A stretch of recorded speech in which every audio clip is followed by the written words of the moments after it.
మన ప్రభువైన యేసుక్రీస్తు నామములో మీకు మా శుభాభివందనములు. ఈరోజు దేవుని వాగ్దానము, ఇదిగో దేవుని నివాసము మనుషులతో కూడా ఉన్నది.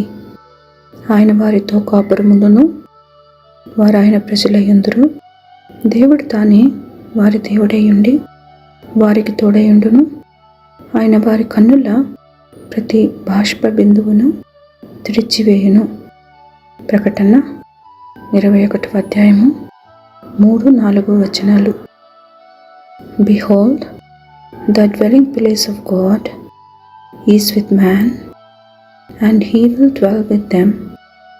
They will be his people, and God himself will be with them as their God.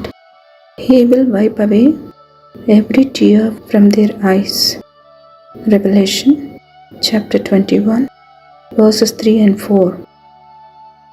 ప్రార్థన. ప్రేమగల తండ్రి, మీ మంచితనంను బట్టి, మీ విశ్వాసతను బట్టి ఈ నూతన దినంలోనికి మమ్మల్ని నడిపినందులకు వందనాలు. మహాకాశములు పట్టుచాలని మహాదేవుడవై ఉండి మనుషుల మధ్యలో నివాసము చేయకూరినందులకే వందనాలు. మా ప్రభుడవై, మా కాపరివై మమ్మను మీ సంరక్షణలో నడుపుమని యేసు నామములో వేడుచున్నాము తండ్రి. Amen. Have a blessed day. God bless you.